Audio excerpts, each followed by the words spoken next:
In the last few minutes, U.S. Secretary of State Marco Rubio has also commented on the violence in Syria. These are historic, long-time rivalries between different groups in the southwest of Syria, Bedouins, the Druze community, and it led to an unfortunate situation and a misunderstanding, it looks like, between the Israeli side and the Syrian side. So we've been engaged with them all morning long and all night long with both sides, and we think we're on our way towards a real de-escalation and then hopefully get back on track in helping Syria build a country and arriving at a situation there in the Middle East is far more stable. So in the next few hours, we hope to see some real progress to end what you've been seeing over the last couple hours. Okay, we're going to cross to Washington, D.C. to speak to our White House correspondent, Kimberly Halkett. That was happening during a press conference that was, in fact, is still going on at the moment between U.S. President Donald Trump and the Crown Prince of Bahrain. My understanding is it's being reported that the U.S. administration had been attempting to try to get Israel to stop its attacks in Syria. Nevertheless, the attacks went ahead, and it seems as though the Trump administration has been caught by surprise by this.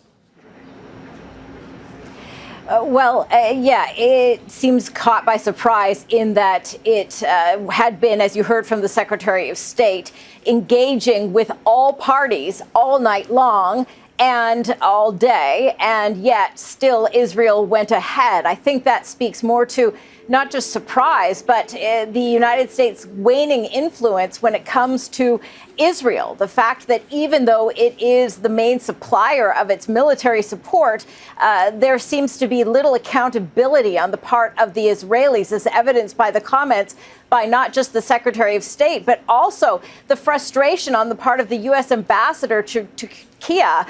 He tweeted on X repeatedly this morning saying that he condemned the violence, that all parties needed to step back and engage in meaningful dialogue to ensure accountability and protect all Syrians.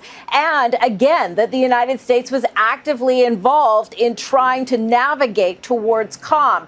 So despite the efforts of the United States and the desire of the U.S. president, I should add, as expressed by his words back in May when he sat down on the sidelines of a summit of GCC leaders in Saudi Arabia to meet with the new president of Syria, saying that he not only wanted to drop the U.S. sanctions to end the isolation of Syria, but also that he was encouraging Israel to normalize relations with Syria and vice versa through joining of the Abraham Accords.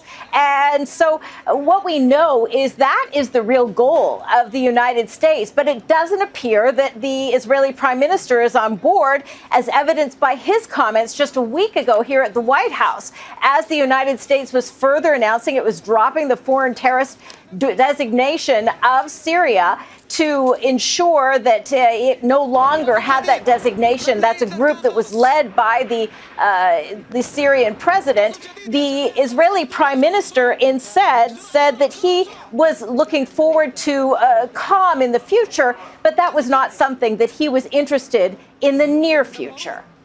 That's our White House correspondent, Kimberly Halkett, talking to us from Washington, D.C. Kimberly, thank you very much indeed. Make sure to subscribe to our channel to get the latest news from Al Jazeera.